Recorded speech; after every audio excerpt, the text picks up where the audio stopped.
Cricket की दुनिया यानी गेम ऑफ क्रिकेट में आपका स्वागत है।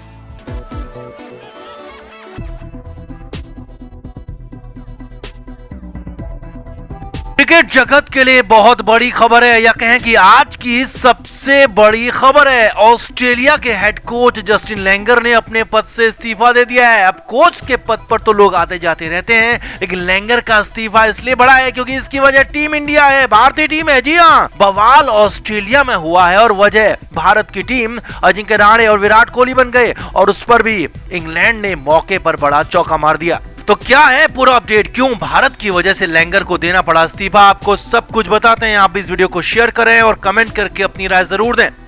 तो ऑस्ट्रेलिया के हेड कोच जस्टिन लैंगर ने 5 फरवरी की सुबह सुबह इस्तीफा दे दिया और कंगारू टीम से अपना नाता तोड़ लिया। हालांकि शुरुआत में वजह बताई गई कि कप्तान पैट कमिंस और ऑस्ट्रेलियाई बोर्ड के साथ लैंगर का कुछ विवाद हुआ, और उसके बाद लैंगर ने हेड कोच पद से इस्तीफा दिया।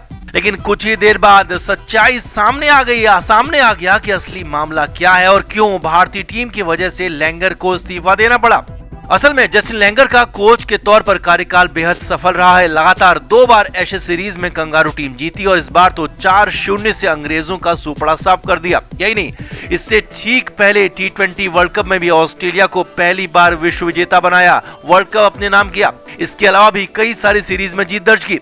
अब जस्टिन लैंगर का कॉन्ट्रैक्ट जून में खत्म हो रहा था, और जब उसे बढ़ाने की बात आई तो इतने शानदार खेल के बाद भी कंगारू बोर्ड चाहता था कि जस्टिन लैंगर फिर से एप्लीकेशन दे और बाकी लोगों से भी एप्लीकेशन मंगाए जाएंगे, और जो ठीक होगा उसे हेड कोच के पद पर रखा जाएगा। अब पहले तो लैंगर इससे नाराज हो गए। लैंगर ने बोर्ड से पूछा कि आखिर इतना शानदार खेल दिखाने के बाद भी क्या मुझे कुछ और बताना रह गया है, मुझे कुछ और साबित करना रह गया? तो यहाँ पर भारतीय टीम की एंट्री हो गई। जी हाँ, ऑस्ट्रेलियाई क्रिकेट बोर्ड ने भारतीय टीम का जिक्र किया और साफ साफ कह दिया कि आपने कमजोर इंग्लैंड की टीम को हराया और बाकी की अन्य कमजोर टीमों को हराया, लेकिन भारत के खिलाफ आपकी कोचिंग में 2 बार घरेलू सीरीज हम हारे हैं और आज तक ऐसा कभी नहीं हुआ। जी हाँ, यही बातें कंगारू बोर्ड ने जस्टिन लैंगर से कही, क्योंकि 2018-19 में जब भारत ने ऑस्ट्रेलिया में सीरीज जीती थी तो वो इतिहास में पहली बार हुआ था जब ऑस्ट्रेलियाई टीम अपने घर में भारत से टेस्ट सीरीज हारी थी। हालांकि तब भी स्टीव स्मिथ और वार्नर के नहीं होने का हवाला दिया गया, लेकिन जब 2020-21 में भारत ने दोबारा कंगारों को उनके देश में जाकर धूल चटाई तो तब पूरी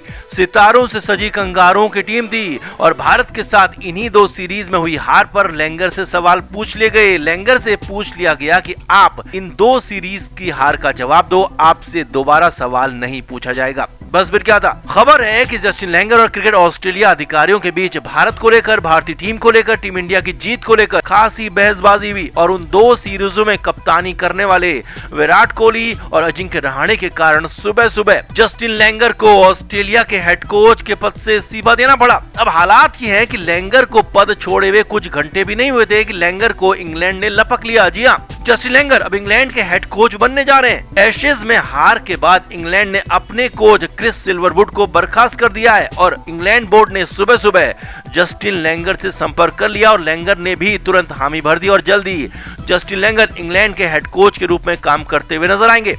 वहीं ऑस्ट्रेलिया में नए हेड कोच पद की दौड़ में रिकी पॉन्टिंग के साथ ही जेसन गिलेप्सी, ट्रेवर बेलिस और वर्तमान असिस्टेंट कोच एंड्रू मैकडोनाल्ड भी शामिल हो गए। यानी कुल मिलाकर सुबह सुबह इंटरनेशनल क्रिकेट में जबरदस्त भूचाल आ गया, और ऑस्ट्रेलिया, इंग्लैंड और भारत, जो कि क्रिकेट के बिग 3 भी कहे जाते हैं, वहां तक ये भूचाल की आंच पहुंच गई। तो आपका क्या मानना है? क्या भारत की वजह से जस्टिन लैंगर का इस्तीफा सही है, और क्या इंग्लैंड लैंगर को कोच बनाकर सही कदम उठा रहा है या फिर गलती कर रहा है? कमेंट करके आप भी जरूर बताएं, वीडियो को शेयर भी करें। तो टीम इंडिया में हाल के कुछ महीनों में, या कहें कि पिछले 2 सालों में सबसे ज्यादा आलोचना किसी खिलाड़ी की हुई तो वो थे अजिंक्य रहाणे और चेतेश्वर पुजारा। हर टेस्ट सीरीज में दोनों को टीम से बाहर करने, निकालने और नए खिलाड़ियों को मौका देने की मांग होती रही है। हालात इतने खराब हो गए कि रहाणे को उपकप्तानी तक से हटा दिया गया, लेकिन लगातार टीम मैनेजमेंट का भरोसा दोनों पर बना रहा, लेकिन वो दोनों ही लगातार फ्लॉप होते रहे, टीम मैनेजमेंट को भी धोखा देते रहे। अब इधर पुजारा और रहाणे का करियर एक झटके में खत्म हो गया और वो भी बीसीसीआई अध्यक्ष सौरव गांगुली के सिर्फ 4 शब्दों के चलते। जी हां, ऐसा ही कुछ हो रहा है क्योंकि गांगुली ने ऐसा ही कुछ कह दिया। गांगुली ने साफ साफ शब्दों में कह दिया कि पुजारा और रहाणे को खुद को साबित करना होगा और बिना साबित किए अब उनको टीम में वापस जगह नहीं मिलेगी। जी हां, गांगुली ने साफ साफ शब्दों में कह दिया। गांगुली ने कहा कि 10 फरवरी से रणजी ट्रॉफी शुरू हो रही है। पुजारा रहाणे दोनों को रणजी ट्रॉफी में जाना होगा, खेलना होगा, बड़े शतक लगाने होंगे और उसके बाद ही दोनों की वापसी संभव है। जी हां, गांगुली ने कहा कि उन दोनों को रणजी ट्रॉफी खेलने में कोई दिक्कत भी नहीं होनी चाहिए क्योंकि रणजी हमारा सबसे बड़ा टूर्नामेंट है और हम सब ने वहां जाकर खेला है और इसीलिए पुजारा रहाणे के पास भी मौका है खुद को साबित करने का, खुद को टीम इंडिया में वापस लाने का।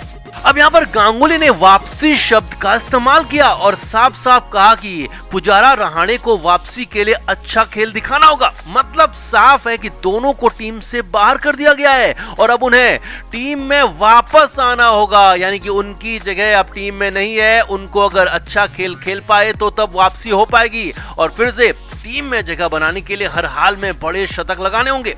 अब हालात ये हैं कि दोनों ही खिलाड़ी बेहद ज्यादा दबाव में दिख रहे हैं। गांगुली के इस बयान के बाद उनकी मुश्किलें और ज्यादा बढ़ गई हैं और दबाव में वो रणजी ट्रॉफी में भी रन बनाएंगे ऐसा दिखता तो नहीं है और ऊपर से 60, 70, 80 रन से काम चलने वाला नहीं है। जब तक दोनों ही खिलाड़ी बड़े शतक या फिर बड़े दोहरे शतक नहीं लगाएंगे तब तक उनकी टीम इंडिया में वापसी संभव ही नहीं है। मतलब दोनों का टेस्ट करियर, इंटरनेशनल करियर एक तरह से खत्म हो गया। अब गांगुली के इस बयान से दोनों का आईपीएल करियर भी चौपट हो गया क्योंकि अब अगले हफ्ते आईपीएल की नीलामी होनी है और इससे ठीक पहले बीसीसीआई अध्यक्ष किसी खिलाड़ी पर सवाल उठाते हैं, किसी खिलाड़ी को खुद को साबित करने के लिए कहते हैं तो अब उसे कोई टीम तो खरीदने वाली है नहीं। पुजारा का आईपीएल करियर तो वैसे ही खत्म था, रहाणे का जो कुछ बचा हुआ था वो भी इस बार खत्म हो जाने वाला है। इस बार की आईपीएल नीलामी में ये दोनों ही खिलाड़ी अनसोल्ड रहने वाले हैं और दोनों को कोई खरीदार नहीं मिलेगा, जिसके बाद आईपीएल से भी दोनों की हमेशा हमेशा के लिए छुट्टी तय हो जाएगी। तो कुल मिलाकर एक झटके में सौरव गांगुली ने दोनों का इंटरनेशनल करियर, आईपीएल करियर पूरी तरह से खत्म कर दिया और अगर एक बार मार्च में होने वाली श्रीलंका टेस्ट सीरीज से दोनों खिलाड़ी बाहर होते हैं तो फिर तो वापसी किसी भी कीमत में संभव नहीं है, चाहे वो दोहरे शतक लगा लें, तिहरे शतक लगा लें, क्योंकि लाइन में कई खिलाड़ी बैठे हैं और जिन्हें श्रीलंका सीरीज में मौका मिलेगा उनका दमदार खेल दिखाना तैयार है। श्रेयस अय्यर, हनुमा विहारी, सूर्य कुमार यादव जैसे खिलाड़ी मिडिल ऑर्डर में तैयार बैठे हैं और लिहाजा पुजारा और रहाणे अपना आखिरी मैच खेल चुके हैं। ये बात तय हो चुकी है, सिर्फ संन्यास होना ही बाकी है। तो आपका पुजारा रहाणे को लेकर क्या कहना है? क्या दोनों को काफी पहले ही टीम से बाहर कर देना चाहिए था या फिर कुछ और मौके अब भी देने चाहिए? आपका क्या कहना है आप भी कमेंट करके जरूर बताएं और वीडियो को शेयर भी करें। क्रिकेट के हर नए अपडेट के लिए गेम ऑफ क्रिकेट को सब्सक्राइब करें और उसके बाद बेल आइकन को प्रेस करना ना भूलें ताकि सिर्फ आपको मिले गेम ऑफ क्रिकेट की हर खबर सबसे पहले। क्रिकेट के हर नए अपडेट के लिए गेम ऑफ क्रिकेट को सब्सक्राइब करें और उसके बाद